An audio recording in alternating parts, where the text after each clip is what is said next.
अस्सलाम वालेकुम। अच्छा जी, आज हमारी कैफ 6 की पहली क्लास है और आप सब लोग मेरे ख्याल में कैफ 3 के सताए हुए डसे हुए तो नहीं है? कितने लोग हैं कैफ 3 के सताए हुए डसे हुए परेशान हाल? काफी ज्यादा परेशान हाल है, लेकिन कुछ बच्चे माशाल्लाह कॉन्फिडेंट नजर आ रहे हैं। अच्छा, हाँ जी जी बेटा, क्या कह रहे हैं? अच्छा, चलें जी, अल्लाह ताला कामयाब करेगा। बेसिकली कैफ 3 में बात तो कैफ 6 की होनी, लेकिन आपसे चूंकि बच्चों ने कैफ 3 को भी पूछना है, तो चूंकि आप माशाल्लाह आप सीनियर होके आए हैं, तो बच्चे सीनियर से काफ़ी मशवरा करते हैं। उसके रेफरेंस से बड़ी ब्रीफ सी बात करके कि पिछली दो अटैम्प्ट से, पिछली अटैम्प्ट में मैंने आपको बताया था कैफ 3 का रिजल्ट पेपर काफ़ी अजीब था और रिजल्ट भी डिफरेंट आया था, और इस दफा भी रिपीट होगी वो एपिसोड। पेपर काफ़ी अजीब आया, पर हमने जितने भी टीचर्स हैं हम सब ने आई कैप से इस पे काफ़ी ज़्यादा प्रोटेस्ट भी किया है। इसमें कुछ चीज़ें, कुछ टर्मिनोलॉजी आउट ऑफ सिलेबस भी हमें नज़र आई जो चीज़ यूज़ हुई हुई है। अपार्ट फ्रॉम द लेंथी जो उसका अंदाज था, उसका जो इम्बैलेंस था आउट ऑफ सिलेबस, या हम आउट ऑफ ग्रिड कुछ नहीं था, सब कुछ विद इन सिलेबस था। इस वाई एक आइटम के जो आउट ऑफ सिलेबस ने 2-3 नंबर की टच की हुई थी, लेकिन थोड़ा सा डिफरेंट और इम्बैलेंस पेपर था for Kaif 3 level. Cost and management के लिहाज से हम कहें जी पेपर बड़ा मुश्किल था, ऐसा नहीं था। ये यही पेपर आपने 1.5 साल बाद 2 साल बाद देना होता तो आप बड़े आराम से मैनेज कर लेते। लेकिन कैफ 3 जो कि जनरली आप लोगों की पहली अटेम्प्ट होती कैफ की, उसके लिहाज say that was not justified paper. तो हमने तकरीबन तमाम टीचर्स नहीं आई कैप को फर्दन इस पे एहतजाज अपना रिकॉर्ड करवाया है, और आई कैप से जो उसमें एक दो हमें चीज़ें नजर आई आउट ऑफ सिलेबस वो भी हाईलाइट की हैं ताकि उसका भी क्रेडिट आपको मिले, और इंशाअल्लाह वी होप के रिजल्ट्स इंशाअल्लाह बेहतर ही रहेगा। अच्छा, बिफोर मूविंग फॉरवर्ड एक बात इसमें मैं और कह दूं कि ऑनलाइन भी बच्चे इसमें देख रहे होंगे, फिर अक्सर बच्चों के जहन में एक और बात आती है कि जी कैफ 3 का पेपर तो मेरा 50-50 हुआ है। कुछ बच्चों का ऐसा होगा, या मुझे शक है कि मैं कैफ 3 में हूं या ना हूं, और अभी एक हमारी शर्त चल रही है कि भाई कैफ 3 पास होगा तो ही कैफ 6 आप दे सकते हो। तो अक्सर बच्चों के जहन में होता है कि भाई कैफ 6 हम पढ़ें या ना पढ़ें। तो जिन बच्चों ने पूछा उनको तो मैंने बता दिया, लेकिन जिन्होंने नहीं पूछा, क्योंकि अक्सर बच्चे पूछते नहीं हैं, खुद ही फैसला करके बैठ जाते हैं और बात का नुकसान कर बैठते हैं अपना, तो उनके लिए एक एडवाइस देखें। अल्लाह करे, पहली बात दुआ है कि इंशाअल्लाह सब बच्चों का कैफ 3 हमारा पास हो। आप डर रहे हैं पास हो या ना हो, अगर आप इस डर के साथ कैफ 6 को ज्वाइन कर लेते हैं और इंशाअल्लाह कैफ 6 आपका पास हो जाता है, कैफ 3 पास हो जाता है, तो कैफ 6 की स्टडीज आपकी इफेक्ट नहीं होगी, बिल्कुल ऑन ट्रैक चल रही होंगी और आप स्मूथली कैफ 6 जाके अपीयर हो पाएंगे और इंशाअल्लाह पास हो पाएंगे। लेकिन अगर आपने इस डर में कैफ 6 को ज्वाइन ना किया कि भाई कैफ 3, और खुदा ना खास्ता आपने ज्वाइन किया हुआ है कैफ 6 और कैफ 3 खुदा ना खास्ता आपका फेल हो जाता है, तो भाई बड़ी इजी ऑप्शन है। राइज में तो बड़ी इजी ऑप्शन अवेलेबल है। आपकी जितनी भी फी आपने पे की हुई है that will be as it is taken forward to the next session, no wastage. हमने स्पेशली कैफ 6 और कैफ 5 के लिए ये स्कीम हमने की हुई है कि बच्चे को कोई हर्ज ना हो, नुकसान ना हो इस प्रीरेक्विजिट की वजह से। तो आपने कैफ 6 में एडमिशन लिया, पास हो गया कैफ 3, अल्हम्दुलिल्लाह, कंटिन्यू रखिए।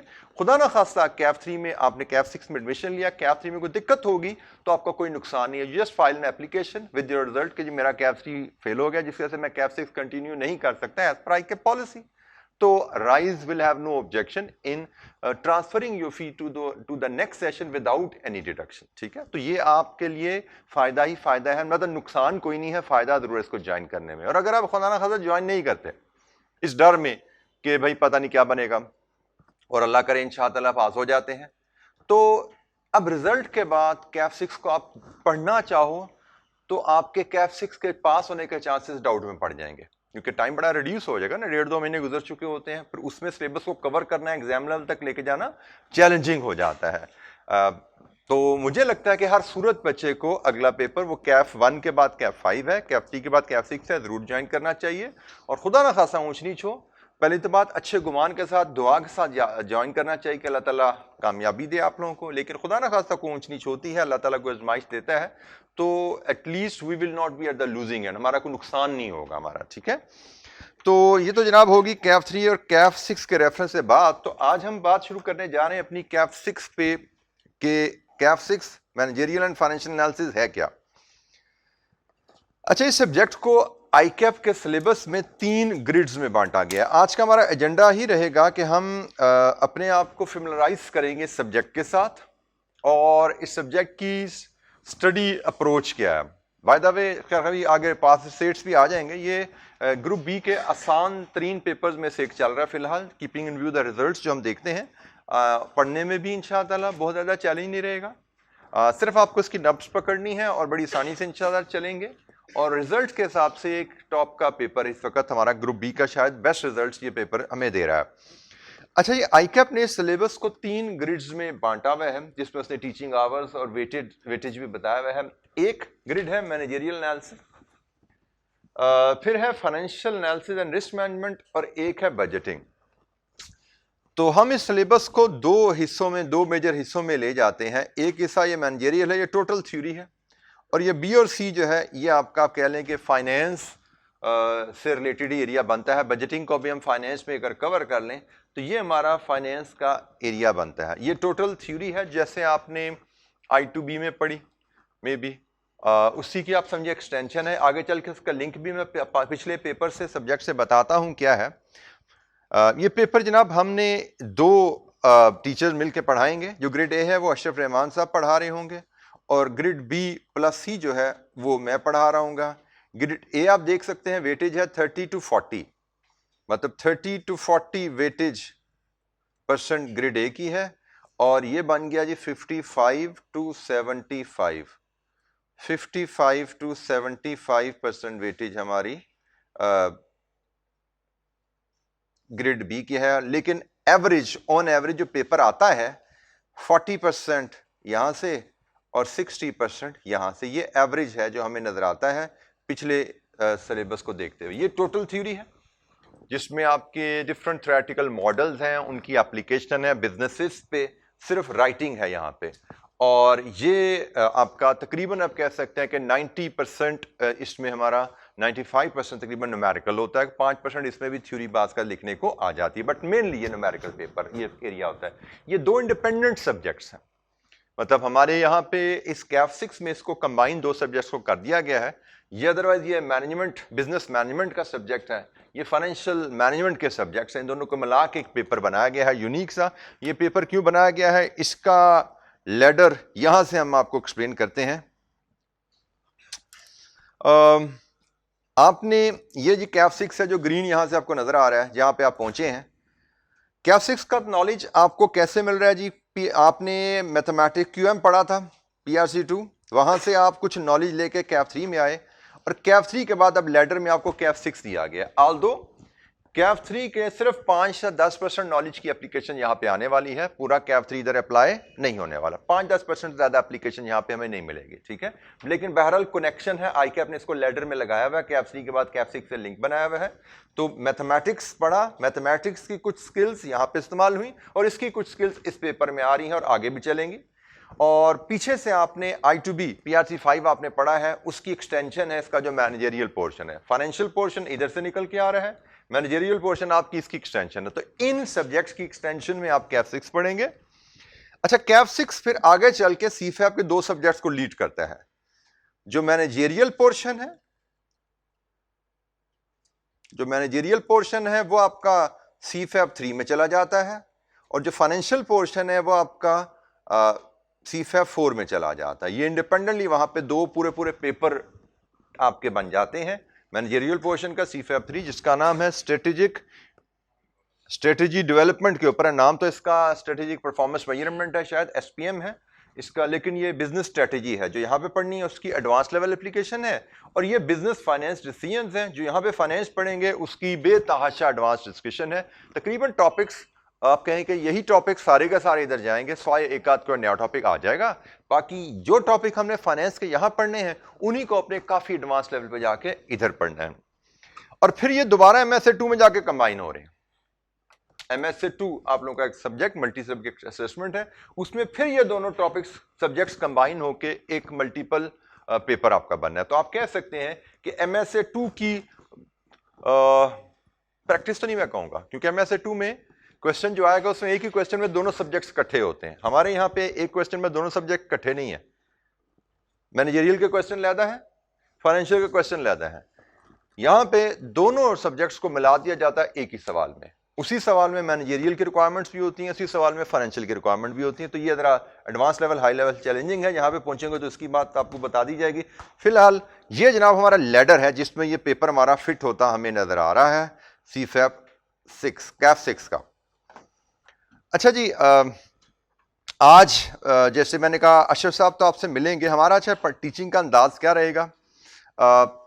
स्टार्ट में अभी तो रमज़ान में अशरफ साहब ने मुझसे रिक्वेस्ट की थी, माशाल्लाह वो चूँकि हाफिज़ भी हैं, तरावियों की उनकी मसरूफियत होती है, उन्होंने रिक्वेस्ट की थी कि मैं अगर रमज़ान में क्लासेस मैं ही ले लूँ। इंट्रोडक्शन के लिए आपसे थर्सडे को मिलेंगे, थर्सडे की क्लास वो अपना इंट्रोडक्टरी आपसे ज़रूर लेंगे, लेकिन रमज़ान की जितनी भी क्लासेस हैं वो हमारी थर्सडे के अलावा बाकी सारे दिन आपकी मुझसे ही मुलाकात होगी। और रमज़ान के बाद हम इंशाअल्लाह 3 लेक्चर्स फाइनेंस के, 3 लेक्चर मैनेजरियल के शुरू करेंगे। लेकिन जैसे आपने देखा कि वेट तो ज़्यादा फाइनेंस का है, मैनेजरियल का वेट कम है, तो इसीलिए हम आगे चल के टाइम को एडजस्ट कर लेंगे। आगे चल के आखिरी जो महीना गालबन होगा उसमें सिर्फ अगेन फाइनेंस के लेक्चर आ जाएंगे, ठीक है। मैनेजरियल का पोर्शन ख़त्म हो जाएगा और फिर फाइनेंस के लेक्चर वहाँ पे आखिरी महीने में आ जाते हैं, ताकि हमारा टाइम जो है वो जस्टिफाई हो जाए 60-40। सो आई रिपीट, रमज़ान में चलेंगे फाइनेंस के लेक्चर एक्सेप्ट थर्सडे, जिसमें अशरफ साहब से मिलेंगे तारुफ के लिए, इंट्रोडक्शन के लिए, बताने के लिए सब्जेक्ट को। रमज़ान के बाद 3 लेक्चर्स चल रहे होंगे, पहले 3 दिन फाइनेंस के, आखिरी 3 दिन मैनेजरियल के। और फिर आखिरी महीने में जब मैनेजरियल का पोर्शन अशरफ साहब कंप्लीट कर देंगे तो आखिरी गालबन 3 से 4 हफ्ते अगेन हम फिर टोटल फाइनेंस के पोर्शन पे ही काम करेंगे। अच्छा, ये ब्रीफ, वैसे तो मैं काफ़ी चेहरे मुझे फेमिलियर नज़र आ रहे हैं जो मुझसे कैफ 3 में पढ़ के आए हैं, लेकिन फिर भी जो बच्चे नहीं जिन्होंने पढ़ा और ऑनलाइन भी कुछ स्टूडेंट्स हमें मिलेंगे तो उनके लिए ब्रीफ इंट्रोडक्शन मेरा जनाब। मैंने 99 में अपना CA क्वालिफाई किया था। KPMG तासीर हादी पाकिस्तान की आप समझे टॉप फर्म में से एक है, वहाँ से लाहौर ऑफिस से मेरी ट्रेनिंग थी। और मैंने अल्हम्दुलिल्लाह विद इन आर्टिकल्स क्वालिफाई किया था अपना CA, और अल्लाह ताला की मेहरबानी से मैंने उस ज़माने में, अभी तो माशाल्लाह काफ़ी स्टूडेंट्स हमें नज़र आते हैं, आप लोग भी इंशाअल्लाह मिलेंगे आगे जब चलेंगे, ऐसे बच्चे जिन्होंने CA में कभी कोई फेलियर नहीं देखा होता। उस ज़माने में कम होते थे। जैसे KPMG की हिस्ट्री में 73 में गालबन KPMG लाहौर ऑफिस बना था। 26 साल हो चुके थे जब मैंने C क्वालिफाई किया, तो उन 26 सालों में गालबन मैं तीसरा चार्टर्ड अकाउंट था वहाँ से जो निकला था, जिसने विद इन आर्टिकल क्वालिफाई किया था, जो मुझे याद है उस ज़माने में जो बात हुई थी। तो 26 सालों में तीसरा चार्टर्ड अकाउंट था। अब तो एक एक अटैम्प्ट में 10-10 निकलते हैं माशाल्लाह। पॉपुलेशन भी ज़्यादा है और बच्चे भी माशाल्लाह आ रहे हैं इस तरह के पढ़ने वाले, और स्कीम भी बड़ी बदल चुकी हैं, बातें काफ़ी चेंजेस आ चुकी हैं। तो एनीवेज अल्हम्दुलिल्लाह, जैसे मैंने कहा उस ज़माने में विदाउट फेलियर CA करना, विद इन आर्टिकल CA करना एक वाकई ही अचीवमेंट समझी जाती थी। अचीवमेंट खराब भी है, लेकिन उस ज़माने में ज़्यादा बड़ी अचीवमेंट थी। तो अल्हम्दुलिल्लाह मैं उस प्रोसेस से, उस तरह कामयाबी से गुजरा हुआ हूँ। करंटली मैं राइज में इंस्ट्रक्टर भी हूँ, डायरेक्टर भी हूँ, और एक category A chartered accountant firm, category A firm, you may not be familiar with that terminology now, for your information आप कह लें कि पाकिस्तान की जो टॉप 10 फर्म्स हैं उनमें से एक फर्म है जिसमें मैं पार्टनर हूं और ऑडिट डिपार्टमेंट को हेड करता हूं उनके लाहौर ऑफिस में। We have 3 office, Lahore, Islamabad and Karachi. Lahore में बल्कि 2 हैं। तो लाहौर ऑफिस का जो ऑडिट डिपार्टमेंट है उसको मैं हेड कर रहा हूँ। और एजुकेशन से मेरा ताल्लुक फॉर्मली 2002 से है। इनफॉर्मली तो काफ़ी पुराना है, बातें होंगी तो उसमें ये बात भी आएगी, लेकिन फॉर्मली मैं 2002 से मैं कॉलेज लेवल पे एजुकेशन से इन्वॉल्व हूँ, जिसमें मैं CA के स्टूडेंट्स को पहले पढ़ाना शुरू किया, और गालिबन फिर मैंने तकरीबन 2008 से CA के स्टूडेंट्स को भी मैं पढ़ा रहा हूँ। 2002 में ACCA के स्टूडेंट्स को पढ़ाना शुरू किया था, basic level, advance level, Pakistan में भी पढ़ाया, पाकिस्तान से बाहर जाके भी ACCA के स्टूडेंट्स को मैंने पढ़ाया हुआ है, प्रोफेशनल ट्रेनिंग्स भी मैंने करवाई हुई हैं। और CA के स्टूडेंट को जैसे मैंने कहा मैं 2008 से ऑनवर्ड रेगुलरली पढ़ा रहा हूँ। और CA में मेरे सब्जेक्ट्स जो करंट पोर्टफोलियो है वो PRC 2 है। QM में भी मैं मैथमेटिक्स का पोर्शन बच्चों से पढ़ाता हूँ, आपका कैप 3 है, MFA है, और आगे जो BFD का जो सब्जेक्ट है फाइनेंस का, मैं वो भी पढ़ा रहा हूँ। बल्कि सबसे पहले मैंने सब्जेक्ट जो पढ़ाना शुरू किया था 2008 में वो BFD ही गालबन था। कैप 6 तो हमारा आया ही अभी 2021 में, शायद 2021 में ये नई स्कीम जो आई है कैप 6, तो हमारा नया पेपर ऐड हुआ है, तो ये तो डेफिनेटली मैं तब से पढ़ा रहा हूँ। और 2008 में सबसे पहले मैंने आप समझिए ये फाइनेंस का जो पेपर BFD है ये CA के बच्चों को पढ़ाना शुरू किया था, लेकिन 2002 में ये जो सब्जेक्ट BFD लेवल का है ये मैं ACCA को पढ़ा रहा था, और बल्कि इससे भी एडवांस लेवल ACCA में होता है जो हमारा BFD है, मैं तब से उसको टेकअप कर रहा हूं। अच्छा जी, आप लोगों का CA माशाल्लाह कितने बच्चे हैं? अच्छा, आप लोगों का सब लोग कैफ 3 दे के सेकेंड टाइम कैफ 6 में बैठे हुए हैं। हमारे ज़माने में इसके चैलेंजेस CA के बहुत ज़्यादा होते थे, जिसमें से मैं सिर्फ एक चैलेंज आपको बता दूं, बल्कि दो बता देता हूं। 4 पेपर्स देने हैं और चारों इकट्ठे पास करने हैं। 4 में से एक भी फेल तो सारे फेल। एक ये होता था जब हम CA कर रहे होते थे, और उससे भी इंटरेस्टिंग बात होती थी कि हमें पास रेट्स नहीं पता होते थे 100 में से कितने नंबर लेके हमने पास होना है। मतलब we were just required to prepare to our best and appear in the exam, and then Allah से दुआ करें कि अल्लाह करे पास हो जाए, क्योंकि हमें पता ही नहीं होता था कितने नंबर पासिंग मार्क्स हैं हमारे। 50 हैं, 60 हैं, 40 हैं, 45 हैं, वी डिड नॉट नो। तो मुझे लगता है कि शायद ये एक ब्लेसिंग भी होती थी हमारे लिए।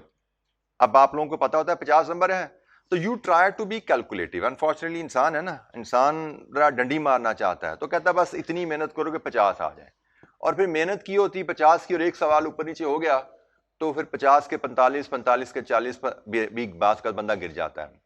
हमें चूंकि पता ही नहीं होता था कितने नंबर लेने हैं, तो हम बेस्ट करते थे कि भाई टॉप करना है, भाई समझो इस सब्जेक्ट में तो जितनी अच्छी से अच्छी तैयारी कर सकते हो कर लो, क्योंकि पासिंग मार्क्स तो पता ही नहीं है। तो हम बहुत अच्छी तैयारी करते थे, मतलब हमारा टारगेट होता था हम 60, 70, 80 नंबर की तैयारी करें, कम से कम इतना स्कोर जरूर लें। अब उसके बाद पेपर देते थे तो अकॉर्डिंगली अच्छी तैयारी के साथ पेपर भी हम अच्छा कर पाते थे, और मुझे लगता है कि शायद पास रेट्स उस वक्त तो शेयर होते ही नहीं थे। पास रेट हमारे ना ICAP के आंसर्स हमें मिलते थे, ना पास रेट होते थे, ना मार्किंग स्कीम्स होती थी, ना किताबें होती थी ICAP की। सो इतने ज़्यादा वहाँ पे ग्रे एरिया से, लेकिन उसके बावजूद मुझे लगता है कि काफ़ी बच्चे हम लोग पास कर जाते थे, सिर्फ इस वजह से कि हम अपनी तैयारी को लिमिट नहीं करते थे कि बस भाई होगी काफ़ी। हमारे लिए कुछ काफ़ी नहीं होता था, जितना बेहतर से बेहतर कर सकते हैं करते जाओ, करते जाओ, करते जाओ, जितनी रिवीजन, जितनी प्रैक्टिस कर सकते हो, जितनी डिफरेंट किताबें देख सकते हो देखते जाओ। तो ये एक फ़र्क होता था जो कि आप लोगों के लिए एक प्लस भी है और एक माइनस भी बन जाता है। बाज़ का सिलेबस का पता होना, डिफाइंड होना, किताबों का अवेलेबल होना, नोट्स का अवेलेबल होना, पास पेपर का अवेलेबल होना, तो बाज़ का दिया आपके असूलन इसको प्लस लेना चाहिए आपको, लेकिन अक्सर बच्चे इसको नेगेटिव भी बना जाते हैं अपने लिए। तो कोशिश कीजिएगा आप इन चीज़ों को प्लस लीजिए, इनकी मदद से आगे चलिए। अच्छा जी, ये हमारे पास रेट्स हैं पिछली कुछ अटैम्प्ट से, जब से हमारी स्कीम कैफ 6 आई है। तो रिसेंट तो आप देख सकते हैं, पहली में जरा थोड़ा सा लो था, ये फर्स्ट टाइम थी गालबन, स्प्रिंग 2022 में पहली अटैम्प्ट आई थी हमारी। तो ऑटम 22, स्प्रिंग 23, ऑटम 23 बड़े बेहतरीन रिजल्ट हैं जी। स्प्रिंग 24 का पेपर भी जो खबरें हैं बड़ा अच्छा ही हुआ है माशाल्लाह बच्चों का, और वी आर होपिंग कि इसी के आसपास ही रिजल्ट आएगा। प्रोफेशनल एग्जामिनेशन में 30% से above results are considered good. मतलब 40% से ऊपर निकल जाओ तो ये तो एक्सीलेंट रिजल्ट्स हो जाते हैं। मतलब बिलो 30 हम कहते हैं यार ये रहा था टाइट रिजल्ट हो गया है। 30 above are considered good, and 40 और 50 को टच कर जाना ये तो एक्सीलेंट रिजल्ट्स होते हैं। तो ये तो हम देख रहे हैं कंसिस्टेंटली अबव 40 है, और लेट 40 यहाँ पे तो 50 भी टच कर गया। तो ये बड़ा ही अच्छा रिजल्ट है इस लिहाज से हमारे लिए कि पेपर भी बड़ा बैलेंस आता है और बच्चों की परफॉर्मेंस भी बड़ी अच्छी जा रही है। इस पेपर में स्ट्रक्चर हमारा क्या है? हमारे पास एक होगा सेक्शन ए, जिसमें MCQ का एक क्वेश्चन MCQ बनेगा, जिसमें 12-13 MCQs आते हैं। MCQ 1 से 2 नंबर का होता है, कुछ 1.5 नंबर के भी होते हैं। एक क्वेश्चन होगा 12-13 MCQs वाला। 4 से 5 क्वेश्चन लॉन्ग क्वेश्चन होते हैं मैनेजरियल पोर्शन के। ये हमारा सेक्शन ए है। क्वेश्चन मार्क्स 6 to 15 वेरी करते हैं, मतलब मैक्सिमम 15 मार्क्स तक हमें पास पेपर में क्वेश्चन नजर आता है सेक्शन में, और मिनिमम 6 मार्क्स तक, ऑन एवरेज कह सकते हैं 6 मार्क्स तक हमें लोअर साइड पे क्वेश्चन इधर नजर आता है। एक्सेप्शनली कुछ 3-4 नंबर का सवाल भी छोटा मोटा आया हो तो आया हो, लेकिन नॉर्मली ये रेंज है जिसमें हमें क्वेश्चन हमें नजर आते हैं। 4 से 5 क्वेश्चन इस रेंज में। और सेक्शन बी में लॉन्ग क्वेश्चन आते हैं फाइनेंशियल पोर्शन के, जिसके हमें नॉर्मली 4 क्वेश्चन आ रहे हैं। 6 to 17 मार्क्स इनकी रेंज है। छोटे से छोटा क्वेश्चन 6 मार्क्स पे हमें नजर आया है, ज्यादा से ज्यादा क्वेश्चन में 17 मार्क्स तक यहाँ पे पास पेपर में नजर आ रहा है। इसका मतलब क्वेश्चन के बारे में भी थोड़ा सा एग्जामिनर एक आध क्वेश्चन ऊपर नीचे कर जाता है, कभी 9 कभी 10 क्वेश्चन पेपर में आ रहे हैं, कोई फिक्स नहीं है, और वो एक आध क्वेश्चन यहाँ पे ही ऊंच नीच कर रहा है मैनेजेरियल में। टोटल 100 मार्क्स हैं। अच्छा, ये जो एमसीक्यूज होते हैं ये कंबाइन होते हैं, ये मैनेजेरियल प्लस फाइनेंस दोनों के होते हैं। आगे चलते हैं, इसका भी ब्रेकअप मैं आपसे शेयर करूंगा। ये मैनेजेरियल है, ये फाइनेंशियल है, लेकिन एमसीक्यू सेक्शन ए में मैनेजेरियल प्लस फाइनेंशियल के दोनों के कंबाइन आते हैं। अच्छा, हमारे पास सेक्शन ए सेक्शन बी की इंप्लीकेशन को खास नहीं है, पहले जरा होती थी। पहले एग्जामिनर कहता था सेक्शन ए की आंसर स्क्रिप्ट ही अलग होगी और सेक्शन बी की आंसर स्क्रिप्ट ही अलग होगी। अब ऐसा नहीं, अब आपको एक ही स्क्रिप्ट दी जाती है, उसी में आपने सारे सवाल करने हैं। आपने सेक्शन ए सेक्शन बी की तफरीक वहां नहीं करनी, वो क्वेश्चन नंबर 1 2 3 की तफरीक है सिर्फ। पहले सेक्शन की तफरीक भी हमें करनी पड़ती थी आंसर में, अब वो हमारी जान छोड़ दी है उसने, एक ही स्क्रिप्ट में हमें दोनों सेक्शन करने हैं। अच्छा जी, हमारे मार्क्स का हिसाब किताब कुछ ऐसा है। मैनेजेरियल एंड फाइनेंशियल, हमने चूंकि फोकस करना है फाइनेंशियल पे इस क्लास में, तो मैं फाइनेंशियल को हाईलाइट कर रहा हूं भाई सिर्फ। वैसे तो ब्रेकअप पूरे 100 नंबर का गिवन है, तो आप फाइनेंशियल के पोर्शन को देखिए। रीसेंट टाइम जो गुजरी है spring 24, 10 marks MCQ, 49 marks long question. ये लॉन्ग क्वेश्चन सारे सेक्शन बी में है, 10 मार्क्स सेक्शन ए में है, और टोटल आप देख सकते हो टोटल 15 मार्क एमसीक्यू क्वेश्चन था।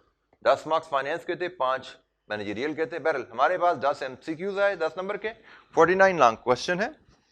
इससे पिछले टर्म में एग्जैक्टली सेम था, टोटल 59 41। मैंने कहा था 60 40 लगभग रहता है, तो वही लगभग यहां नजर आ रहा है। इससे पीछे भी एग्जैक्टली 59 41 था। इससे पीछे चले जाएं तो जनाब ये 7 एंड 51, टोटल 58 यहां पे एक नंबर कम था। और इससे पीछे चले जाएं तो 10 और 45, टोटल 55 था। इससे पीछे चले जाएं 9 और 54, टोटल 63 था। तो एवरेज बहरहाल हम 40 60 इसको कह सकते हैं, और 10 नंबर हम कह देंगे सेफली एमसीक्यूज में रहे, तैयार रहें, क्योंकि ज्यादातर हमें 9 10 7 10 10 नंबर के एमसीक्यू जेन में रखें आप आएंगे, और 50 मार्क्स का आप लॉन्ग क्वेश्चन जेन में रखें कि आपको आने वाले हैं। सो 10 एंड 50, टोटल 60 मार्क्स आपके ऐसे बनने वाले हैं। अच्छा जी, ये अब हम ये जो 59 है, अब इसका एनालिसिस हम देखने जा रहे हैं। ये जो हमारे 59 मार्क्स 58 मार्क्स, इसका एनालिसिस देखते हैं हमारे पास पेपर में और टॉपिक वाइज। हमारे सिलेबस में जनाब ये पहले होते थे 7 टॉपिक्स, 1 2 3 4 5 6 7। 7वां टॉपिक रिमूव हो गया सिलेबस से हमारा, किस अटेम्प्ट से? ये जनाब स्प्रिंग 23 से, नहीं स्प्रिंग 23 में भी आया हुआ है, ऑटम 23 से, यहां से ये सिलेबस से निकल गया है। तो इसका मतलब इस सब्जेक्ट से तो हमारी, इस चैप्टर से तो जान छूट गई। ये चैप्टर बेसिकली स्टैटिस्टिक्स का होता था, क्यूएम में जो स्टैट्स था उसके ऊपर बेस से चैप्टर था, और समझे पूरे क्यूएम का स्टैट्स उसने एक चैप्टर में डाला हुआ था। तो ये बड़ा एक अजाब था जिससे आई कैप ने हमारी जान, स्टूडेंट्स की जान छुड़ा दी है। तो अल्हम्दुलिल्लाह, तो ये तो निकल गया। अब जो बाकी रह गए हैं 6 टॉपिक्स, इनके नामों में मैं अभी नहीं जाता, फिलहाल आप 1 2 3 4 5 6 याद रखिए, 6 टॉपिक्स हैं, और ये हमारे टेस्ट होते हैं एमसीक्यूज में भी और लॉन्ग क्वेश्चन में भी। मैं अगर आपको ले आऊं से रीसेंट 2 अटेम्प्ट को यहां पे हम डिस्कस करते हैं, ज्यादा हम पीछे नहीं जाते। रीसेंट अटेम्प्ट का जो ट्रेंड हमें बताता है लॉन्ग क्वेश्चन के रेफरेंस से, एक टॉपिक नंबर 1 से मस्ट है। ये आप देखें, यहां पे भी क्वेश्चन आ रहा है, यहां पे भी क्वेश्चन आ रहा है, इधर भी क्वेश्चन आ रहा है, इधर से एक क्वेश्चन तो आना ही आना है टॉपिक नंबर 1 से। एक क्वेश्चन इधर से मस्ट है। ये देखिए हर अटेम्प्ट में इस टॉपिक से भी क्वेश्चन, लॉन्ग क्वेश्चन आता नजर आ रहा है। रीसेंट अटेम्प्ट में ये क्वेश्चन नंबर 2 होगा हमारा। एक क्वेश्चन लॉन्ग क्वेश्चन इधर से मस्ट है, आप देख सकते हैं रेगुलरली आ रहा है। ये टॉपिक नंबर 1 2 3 4 जो भी है, क्वेश्चन नंबर 3 ये हो गया। टोटल में आने होते 4 क्वेश्चन। अब चौथे क्वेश्चन के बारे में एग्जामिनर थोड़ा सा गेम प्ले करता आ रहा था। वो क्या था कि हमारे पास ये जो 2 टॉपिक थे ना, ये वाले, इनसे एग्जामिनर थोड़ा सा गेम करता आ रहा था कि भाई मॉडल पेपर में उसने इधर सवाल डाला, एक्चुअल पहली अटेम्प्ट है उसने इधर डाल दिया, अगली अटेम्प्ट आई इधर कर दिया, फिर ये अटेम्प्ट आई इधर चला गया, फिर अटेम्प्ट आई इधर आ गया, और अब रीसेंट अटेम्प्ट आई तो उसने रिपीट कर दिया। ठीक है, और ये मैं जब भी बच्चों को बताता था ना ये पैटर्न चल रहा है, मैं कहा भाई पैटर्न तो चल रहा है लेकिन ये पैटर्न कभी भी हिल जाएगा, क्योंकि एग्जामिनर समझ जाता है भाई बच्चा पैटर्न को कॉपी करके ना सिलेक्टिव हो जाता है स्टडी में। और जब भी एग्जामिनर को शक पड़े या वो टीजर लगा देता है कि भाई जरा चेक तो करें बच्चा सिलेक्टिव तो नहीं हुआ, तो यहाँ पे उसने वो टेस्ट लगा दिया कि बच्चा सिलेक्टिव तो नहीं हुआ, क्योंकि उसके लिहाज से पिछले 3-4 अटेम्प्ट से पैटर्न चलता आ रहा था। यहाँ पे तो बनता था इस टॉपिक से सवाल, उसने रिपीट किया इसी टॉपिक से सवाल, सिर्फ ये चेक करने के लिए सिलेक्टिव तो नहीं हुआ बच्चा। और अगर हम इसके कमेंट्स आएंगे ना, हम इसके कमेंट्स पढ़ेंगे, अगर कमेंट्स में इस सब्जेक्ट की परफॉर्मेंस पुअर रही बच्चों की, इसका मतलब तीसरी दफा भी यहां से सवाल आएगा, इसको और ब्रेक दे देगा एग्जामिनर इस टॉपिक को। क्योंकि एग्जामिनर जब तक ये पक्का नहीं हो जाता ना कि बच्चों ने सिलेक्टिव स्टडी की जान छोड़ दी है, तब तक वो आपको आप टेस्ट करेगा। यहां पे उसने पहला टेस्ट लगाया सिलेक्टिव स्टडी के ऊपर, इसका रिजल्ट हम देखेंगे जब हमें रिजल्ट आएगा और मार्किंग स्कीम आएगी। तो जनाब हमारा एक क्वेश्चन आप कह सकते हैं सेफली इन दो में से किसी एक टॉपिक पे बनता है। 4 क्वेश्चन हमारे यहीं से बन जाते हैं। ये जो टॉपिक है ना, इस पे नॉर्मली हमें एमसीक्यू, ये छोटा सा टॉपिक है, थ्योरेटिकल टॉपिक है, इस पे हमें एमसीक्यू ही नजर आते हैं। एक्सेप्शन पीछे आई हुई है कहीं, शायद ये एक ही दफा, ये एक ही दफा इस पे 4 नंबर का क्वेश्चन हमें लॉन्ग क्वेश्चन में मिला हुआ है। इसके अलावा कोई एक आध पार्ट बना दिया गया था, इसके अलावा ये नंबर, ये सब्जेक्ट लॉन्ग क्वेश्चन में टेस्ट नहीं हुआ। तो जनाब ये जो टॉपिक है ये हम प्रिपेयर ही हमारा कर, हम पढ़ते तो सारा ही हैं, लेकिन हम इस पे ज़हनी तौर पर तैयार रहेंगे ये एमसीक्यू में ही आने वाला है। 95% चांसेस है इसने एमसीक्यू में ही आने हैं। Full question, full question, full question, 3 confirm, इन 2 में से कोई एक, ठीक है। और बहरहाल इसका मतलब आपके 6 में से 3 टॉपिक्स कंफर्म है, 2 में से एक आया करेगा, और इसकी तकरीबन कंफर्मेशन है कि इसने लॉन्ग क्वेश्चन में नहीं आना। लेकिन एमसीक्यूज में आप देख सकते हैं बदल बदल के सारे टॉपिक्स टेस्ट होते नजर आ रहे हैं। जैसे यहां पे कौन से टॉपिक हैं, इधर कौन से टॉपिक हैं, यहां पे फिर टॉपिक बदल रहे हैं, और इधर फिर टॉपिक बदल रहे हैं। टॉपिक बदलते रहते हैं। और लॉन्ग क्वेश्चन में तो आप देख सकते हैं बाय द वे बिल्कुल एग्जैक्टली मार्क्स भी पिछली अटेम्प्ट से 17 की जगह 16 हो गए हैं, 11 की जगह 12, 1 नंबर के सिर्फ इधर ही स्विच हुआ है, यहां से निकाल के इधर डाल दिया गया है। 13, 13, 8, 8। एमसीक्यूज में भी थोड़ा सा चेंज किया गया है, लेकिन टॉपिक्स तकरीबन रिपीट ही किए गए हैं। ये टॉपिक एमसीक्यू पिछली बार नहीं था, इस बार डाल दिया, क्योंकि पिछली बार उसने फुल टॉपिक स्किप किया था एज पर रूटीन, इस बार टॉपिक उसने रूटीन से हट के स्किप किया, तो उसने एमसीक्यूज यहाँ पे डाल दिए ताकि वो सिलेक्टिव स्टडी वाला काम भी ना रहे और बच्चों को सारे टॉपिक्स टेस्ट हो जाए। तो कोई भी चैप्टर ऐसा नहीं जिससे हमें 0 मार्क्स टेस्ट हुए हैं। यहाँ पे जैसे ये था, यहाँ पे ये था, लेकिन अब उसने एक अच्छी अक्लमंदी की कि कोई भी टॉपिक 0 मार्क्स वाला नहीं किया, सब में कुछ ना कुछ मार्क्स डाल दिए हैं। तो ये जनाब हमारा ट्रेंड हो गया। 60-40 फाइनेंशियल मैनेजरियल, हम फाइनेंशियल पढ़ेंगे, इस मेरे साथ आप लोग फाइनेंशियल पढ़े होंगे।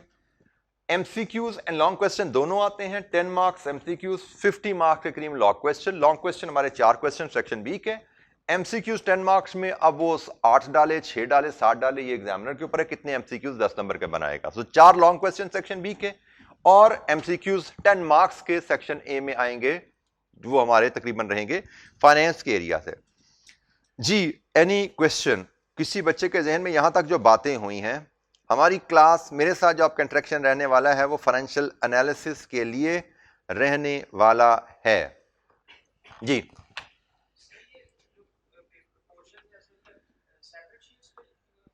बेटा आपको एक ही क्वेश्चन पेपर मिला करेगा जिसमें सेक्शन ए सेक्शन बी उसी एक ही क्वेश्चन पेपर में होंगे।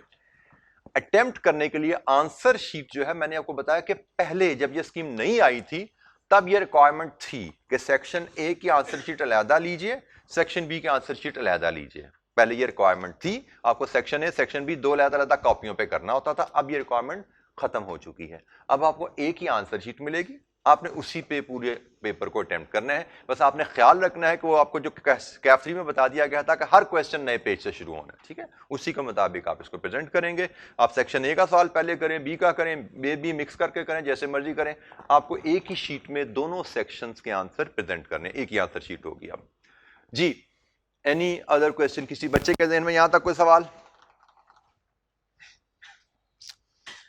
अच्छा जी, इसकी स्टडी मटेरियल की बात करें तो आपको नोट्स फाइनेंशियल एनालिसिस के ये एक बुक हमारी अवेलेबल है, स्मार्ट सी किताब है क्योंकि सिर्फ फाइनेंशियल का पोर्शन है और हमारा सिलेबस में सिर्फ 6 टॉपिक हैं। Unlike cost and management accounting की किताब ये साथ ही पड़ी है मेरे पास, जो काफ़ी मोटी किताब हो गई थी क्योंकि उसके टॉपिक चैप्टर 16 चैप्टर थे, 16 चैप्टर में कम से कम भी कोई 13-14 टॉपिक्स बनते थे हमारे।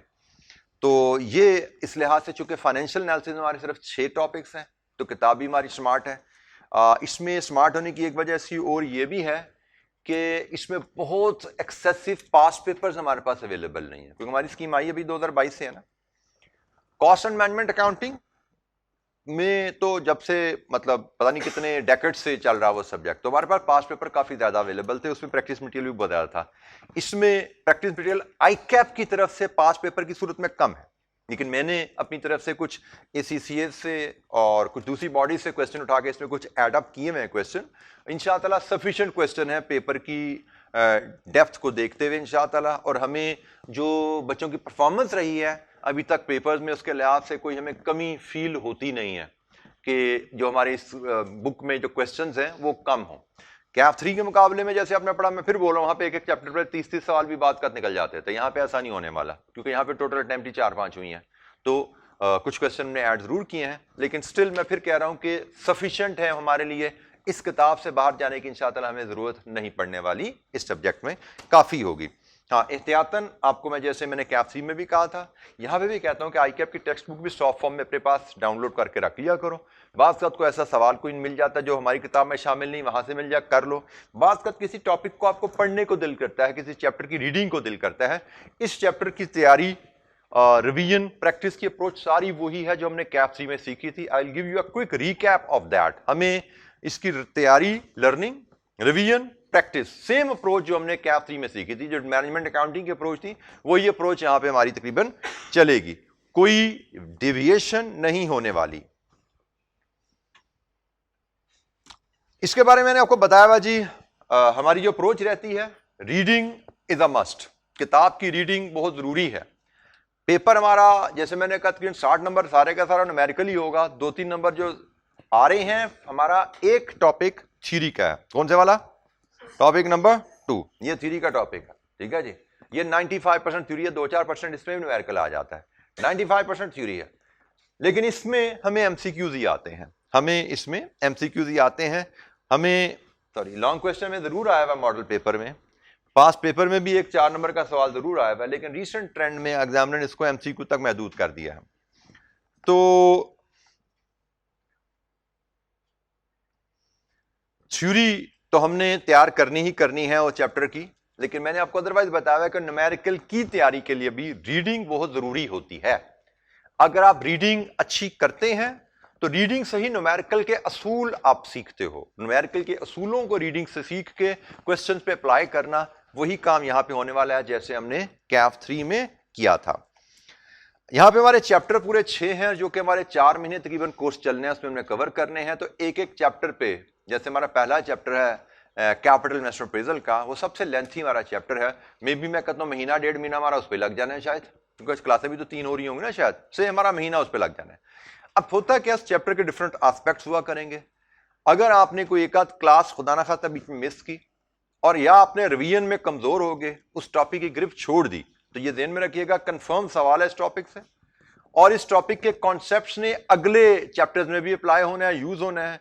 एक टॉपिक पे आपने ग्रिप कमजोर की, रेगुलर ना रहे क्लास में, रेगुलर ना रहे रिवीजन में, आपका टॉपिक पे ग्रिप छूटेगी और पेपर आपका खुदा ना खास्ता दाव पे लग जाता है, ठीक है। तो सीए में आपको यह ख्याल रखना होता है बेटा कि स्टडी की रेगुलरिटी, रिवीजन की रेगुलरिटी बहुत जरूरी है।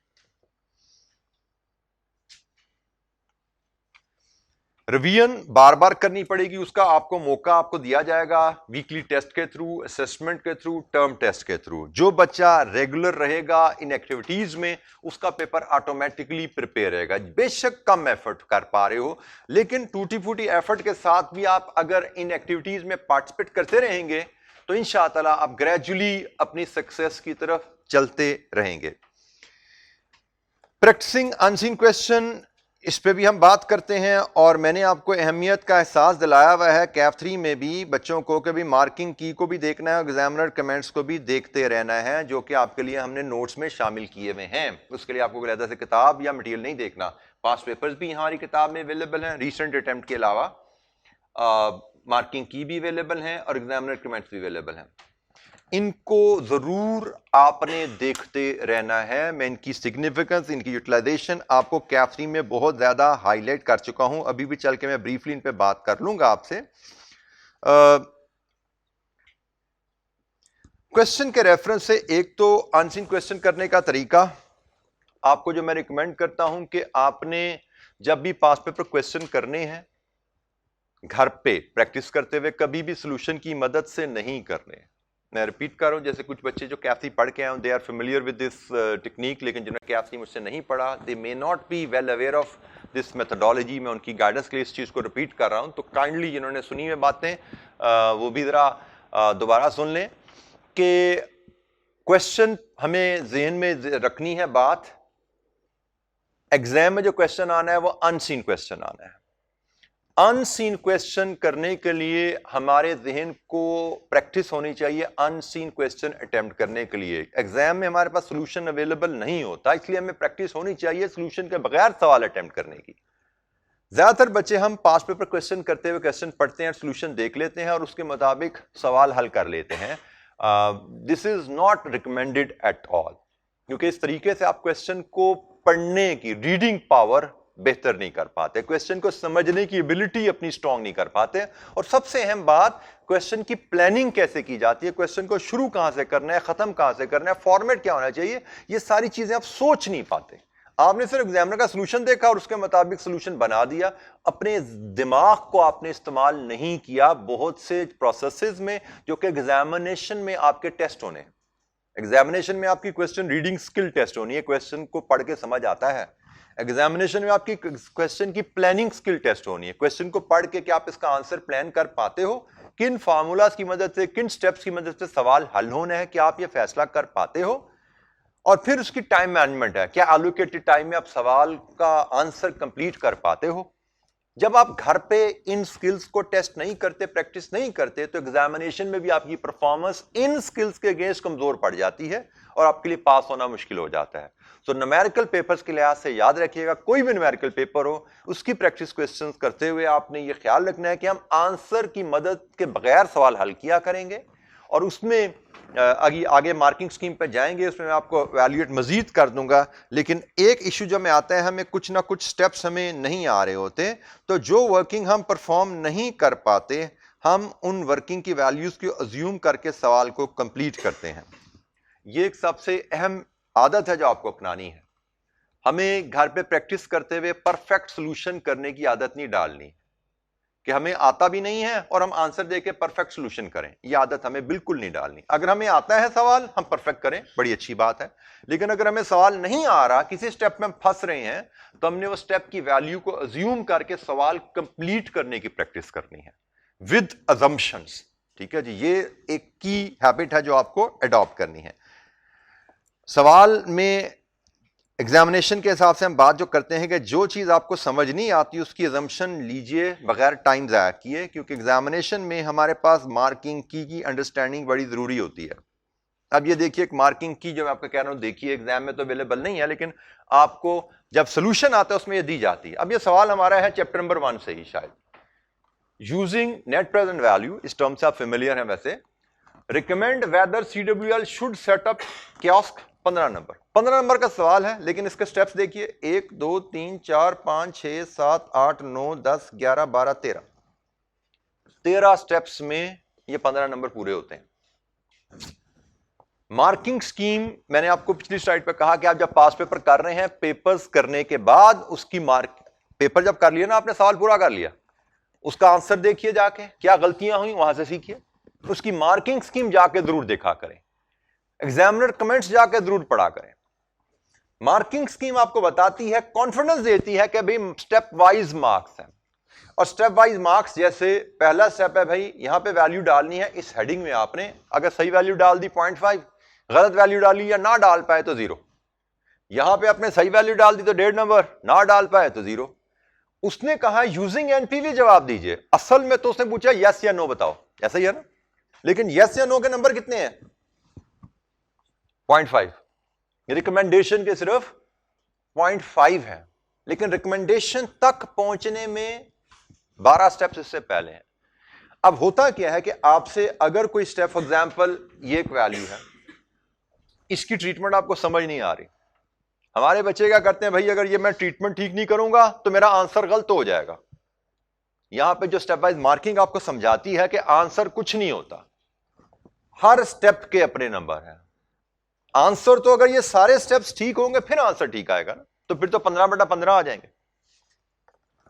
ठीक है, तो वो तो हमने खुदा ना खास्ता कभी नहीं लेने होते, हमने तो बस इज्जत से पास होना है, ये दिन में रखा गया। अल्लाह की तरफ से आ रहे हैं, बोनस आ रहे हैं तो आ जाए, लेकिन 15/15 का लालच में अभी करना, लालच करो 15/15 करो। वो लालच क्या है? बहुत ज्यादा मेहनत करो, बहुत ज्यादा रिवीजन करो, बहुत ज्यादा प्रैक्टिस करो, लेकिन एग्जामिनेशन हॉल में बैठ के फिर 15/15 का लालच नहीं करना आपने। फिर आपने करना भाई जितना आता करके निकले यहां से, क्योंकि एग्जामिनर ने आपका वो ख्वाब वहां पे गरूर तोड़ना है कि मैं 15/15 की तैयारी करके आया हूं और उसने कहना है ऐसी की तैसी लेके दिखा मुझे भाई। ठीक है, तो उस चक्कर में अगर जिद लगी ना एग्जामिनर से हमारी, तो फिर हम पास भी नहीं हो पाते। एग्जामिनेशन हॉल में हमारी कोशिश होती है भाई जो आता करें, जो नहीं आता उस पर मट्टी डालें। तो उसमें सबसे अहम बात होती है कि हमें पता होना चाहिए कि एक सवाल के आंसर तक पहुंचने के लिए मल्टीपल स्टेप्स होते हैं। जो स्टेप्स हमें आते हैं वो करेंगे, और जो स्टेप्स नहीं आते हैं उनकी हम अजम्पशन लेंगे। ये वैल्यू मुझे समझ नहीं आ रही, इसको मैं छोड़ दूं या इसकी जगह मैं 100 रुपया 2 रुपया अज्यूम करूंगा, आगे चलता जाऊं, मैं पहुंचूंगा यहीं पे। प्रॉब्लम कहां पे आती है? न्यूमेरिकल पेपर में। ये सिर्फ इसकी बात नहीं, हर न्यूमेरिकल पेपर में आप यहां तक पहुंचते हो और फिर यहां पे आप फंस जाते हो। आपको डर क्या होता है, मैं ये वैल्यू नहीं निकालूंगा, मेरा सवाल ठीक नहीं होगा, और इस चक्कर में एक नंबर की वैल्यू ढूंढने के लिए आप 5, 10, 15 मिनट जाया कर देते हो। फिर मिल भी जाए अगर सही, सवाल पूरा भी हो जाए, तो 15 मिनट जो जाया कर दिए उसकी वजह से आगे चल के 10 नंबर का सवाल छूटना है। अब आपने एक नंबर कमाने की जिद लगाई कि जी मैंने सवाल ठीक करना है, उस जिद के पीछे आपने 10 नंबर का एक सवाल छोड़ दिया। तो शायद ये सवाल तो आपका ठीक हो गया, लेकिन 10 नंबर 10 में से 0 मिल गया आपको। इसमें से 15 में से 14 की जगह आपने 15 में से 15 ले लिए हैं, एक नंबर कमाया है 15 मिनट जाया करके, लेकिन गंवाया गया है 10 नंबर। 10 में से शायद आप 7-8 नंबर ले सकते थे। तो ये चीज आपने बेटा, सबसे अहम स्किल जो मैं बार बार आपको कहूंगा, कहता रहूंगा कि भाई प्रैक्टिस करते हुए जो ट्रीटमेंट्स आती हैं उनको करो, जो ट्रीटमेंट नहीं आती सवाल करते हुए उनको अज्यूम करके फिगर सवाल पूरा कर दो, फिर आंसर से कंपेयर करना, भाई कहां पे मैं फंसा था, उसको मुझे क्या करना चाहिए था। ये हमारे पास एग्जामिनर कमेंट्स भी होते हैं, जिसमें एग्जामिनर हमें क्वेश्चन वाइज परफॉर्मेंस बता रहा होता है कि हर क्वेश्चन में कितने % पासिंग मार्क्स लिए बच्चों ने और ओवरऑल पास परसेंटेज क्या रहा। क्वेश्चन वाइज हमें प्रॉब्लम पता लग जाता है कि कहां पे बच्चों के रिजल्ट्स अच्छे हैं, कहां पे बुरे हैं। जैसे मैं अगर फाइनेंस की बात करूं तो 1, 2, 3, 4 ये फाइनेंस के क्वेश्चन है, ये फाइनेंस के न्यूमेरिकल के क्वेश्चन है। ठीक है, ये एमसीक्यूज हैं, और ये बीच में ये मैनेजरियल के क्वेश्चन है आपके। तो फाइनेंस के क्वेश्चन में हम देख सकते हैं कि आपको अगर देखना चाहो तो यार ये 2 क्वेश्चन, इनमें बच्चों की परफॉर्मेंस एवरेज से कम रही।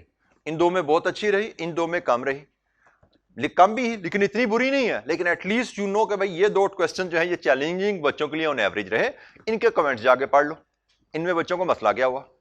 इधर आओ तो इधर ये बहुत ही बुरा परफॉर्मेंस है, ये बहुत ही बुरी परफॉर्मेंस है, इनके कमेंट्स जाके पढ़ो, इनमें बच्चों को दिक्कत क्या हुई, किस एरिया का सवाल था और दिक्कत क्या हुई। तो आपको पता लग रहा है बच्चों को किस एरिया में चैलेंज आता है, आप उस एरिया की तैयारी बेहतर करो। आपको कमेंट से पता लगेगा बच्चों की गलतियां क्या होती हैं। जैसे ये लिखा हुआ है जी क्वेश्चन नंबर 10 में, different types of mistake were noted in constructing the cash flows for example. उसने एग्जांपल बताएंगे किस किस्म की गलतियां हुई। तो कमेंट्स पढ़ते हो तो आपको गलतियों का अंदाजा लगा, what are the common errors इस क्वेश्चन में, इस टॉपिक में। तो ये एरर्स पढ़ने से आपके दिन में फ्लैग लगते जाते हैं, यार मुझे ये गलतियां नहीं करनी, मैंने इन गलतियों से बचना है। वैसे तो हम एज अ टीचर पढ़ाते भी आपको बता रहे होते हैं भाई ये कॉमन मिस्टेक है जो करते हो आप लोग, लेकिन मैं शायद इतनी डिटेल में नहीं बता सकूंगा हर सवाल को, मैं हर सवाल की मिस्टेक नहीं बता रहा हूँ, लेकिन एग्जामिनर ने आपको हर सवाल में मिस्टेक्स बताई हैं, कॉमन मिस्टेक्स क्या होती हैं। तो ये जब आप रेगुलरली पढ़ते रहोगे तो आप ऑटोमेटिकली अलर्ट रहोगे इनकी तरफ से, भाई इनसे बचना है, मैंने ये गलतियां नहीं करनी। ठीक है, तो ये आपने बेटा रूटीन में इन चीजों को अपना लेना है कि जब भी पास पेपर करें क्वांटिटी ऑफ क्वेश्चंस के ऊपर नहीं जाना कि जी मैंने 20 सवाल करने, मैंने 10 सवाल करने, मैंने 15 करने, जो करने हैं इस तरीके से करने हैं।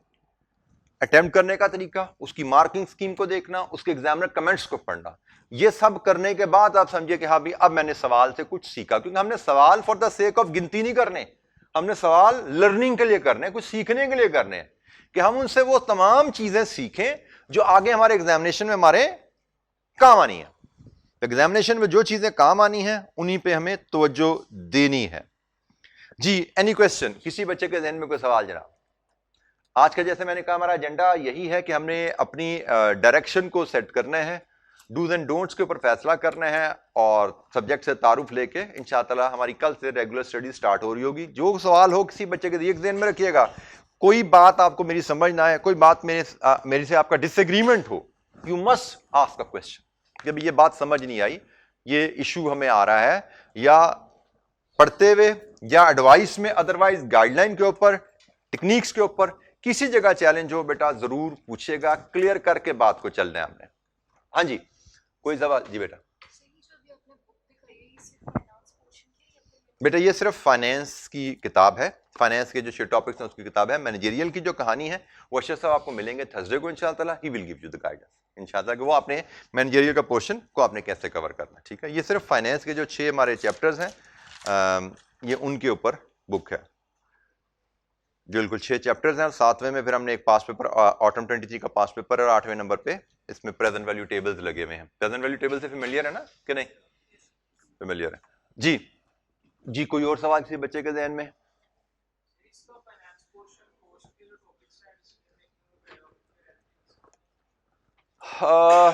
इसका फाइनेंस पोर्शन जो है हमारा, वो डिसीजन मेकिंग के जो क्वेश्चन थे सीएमए के उसके मुकाबले में कैसे हैं, तो मैं कहूँगा शायद आसान है। इसमें जो क्वेश्चन है, इसमें सिर्फ एक चैप्टर है हमारा थोड़ा सा जो ट्रिकी है, सिर्फ एक चैप्टर, 6 में से एक चैप्टर जो ज़रा ट्रिकी है। बाकी चैप्टर इसके रिलेटिवली हमारे डिसीजन मेकिंग जो हमें सीएमए में हम पढ़ते आए हैं, पास पेपर्स भी हम देखते आए हैं, रिसेंटली भी देखा हमने, उसके मुकाबले में आसान है ये।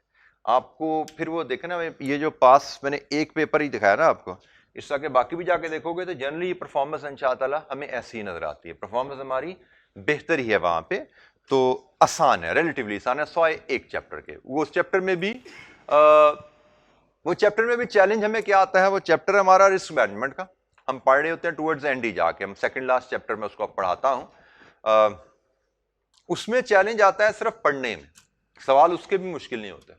ये भी एक बात बता दो, वो चैप्टर सिर्फ पढ़ने में मुश्किल है, पढ़ते हुए आप लोगों को लगता है यार हमको, क्योंकि वो वाकई वो आपको लगता है जैसे आपको फारसी मैंने पढ़ानी शुरू कर दी। ठीक है, तो जाहिर बात एकदम फारसी कुछ दूसरी जबान आपको समझाई जाए तो आपको एकदम ऊपरी ऊपरी लगती है, तो वो पढ़ने में दिक्कत लगती है। लेकिन जो बच्चा, हमने पढ़नी तो एबीसी है, हमने फारसी भी पढ़नी है तो फारसी की एबीसी पढ़नी है, हमने कोई आखिर तक नहीं जाना, क्योंकि आखिर तक जाएंगे बीएफडी में हम, लेकिन वो फारसी की एबीसी भी मुश्किल लगती है। तो जो बच्चा एबीसी पे तवज्जो दे देता है ना, सिर्फ एबीसी सीखनी है, जो सीख लेता सवाल उसके भी आसान तरीन होते हैं। मतलब क्वेश्चन वाइज देखें तो इस पूरे पेपर में क्वेश्चन वाइज कोई भी क्वेश्चन सीएमए के डिसीजन मेकिंग लेवल का टफ नहीं आता, लेकिन पढ़ने में एक चैप्टर हमें तंग करता है, तो हम पढ़ेंगे भी मैच्योर होने के बाद, थोड़ा सब्जेक्ट में जब मैच्योर हो जाते हैं फिर हम पढ़ते हैं, सेकंड लास्ट नंबर पे हम पढ़ते हैं वो चैप्टर को। जी, एनी अदर क्वेश्चन किसी बच्चे के ज़हन में?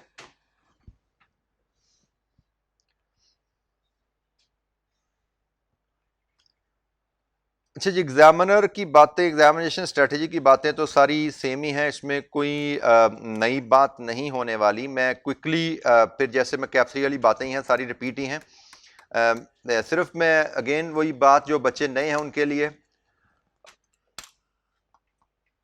तैयारी बहुत से बच्चे अच्छी कर लेते हैं, लेकिन उसके बावजूद अक्सर बच्चे अपने आखिरी 24 घंटे और एग्जामिनेशन के 3 घंटे 15 मिनट उसमें मैसअप कर जाते हैं और सारी 4-5 महीने की मेहनत पे पास का पानी फेर जाते हैं।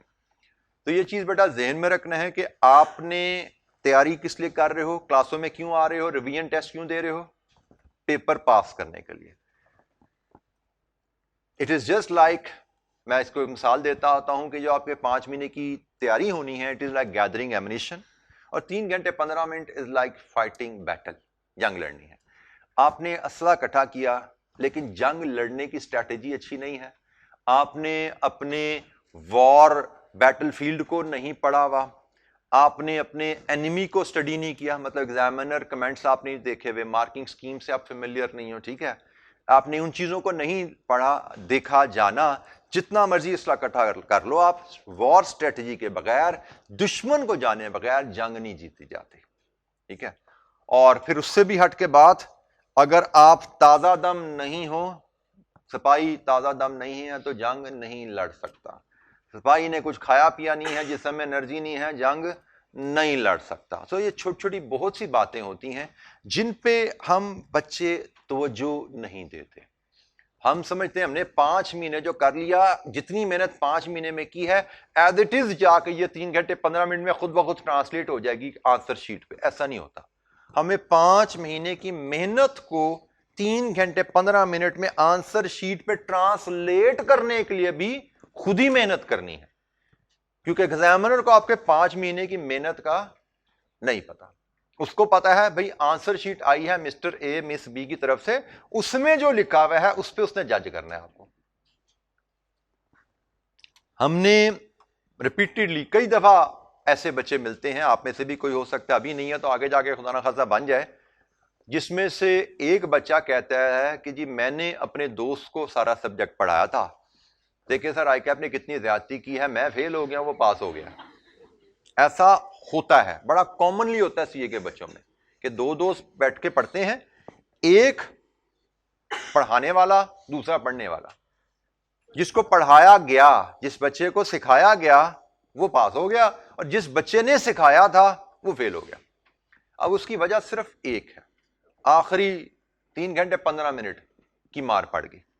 आता बेशक एक बच्चे को पढ़ाने वाले को यकीनन ज्यादा आता था, लेकिन वो 3 घंटे 15 मिनट में पेपर पे आंसर्स में सही तरह रिफ्लेक्ट नहीं कर पाया।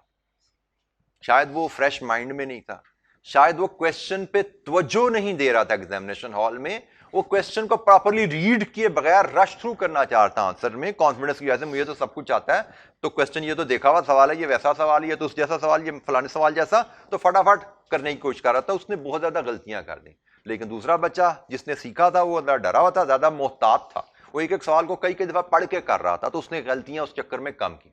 सो हमें आखिरी एग्जामिनेशन स्ट्रेटजी पे बहुत ज्यादा बात करनी होगी। इस पे भी जैसे जैसे आगे चलेंगे मैं इस पे मजीद चीजें हाईलाइट करता रहूंगा इंशाअल्लाह।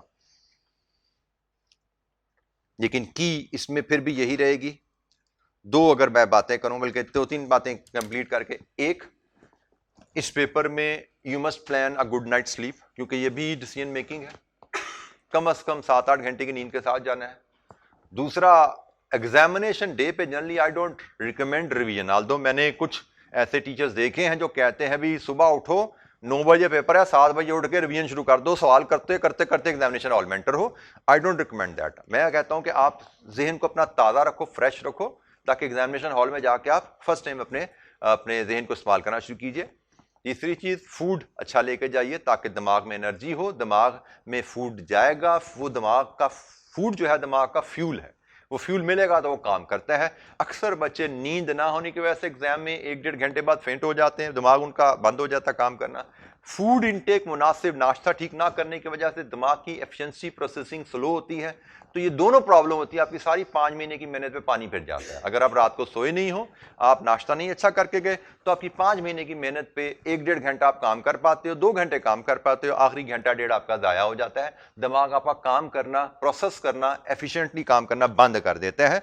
तो उस पर भी हम तवज्जो करेंगे इंशाअल्लाह, और बाकी 3 घंटे 15 मिनट पे भी इंशाअल्लाह जैसे जैसे आगे चलेंगे इस पर हम काम करते रहेंगे। जी, एनी क्वेश्चन, कोई सवाल जी किसी बच्चे के ज़हन में?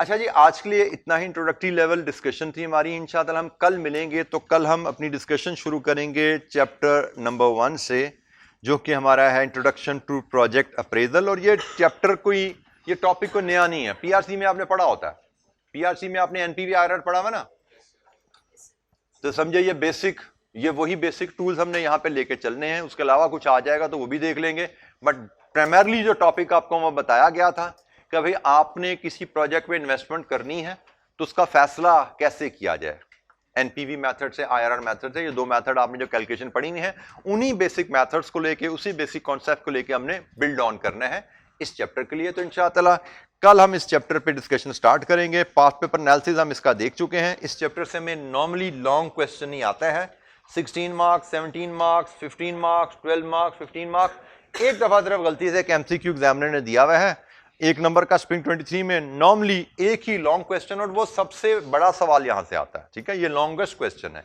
ये चैप्टर भी हमारा लेंथीएस्ट है और क्वेश्चन भी सबसे हैवी इस चैप्टर से हमें आता है। तो इंशाअल्लाह कल हम इस चैप्टर पे अपनी डिस्कशन स्टार्ट करेंगे। ठीक है जी, थैंक यू वेरी मच, अस्सलाम वालेकुम।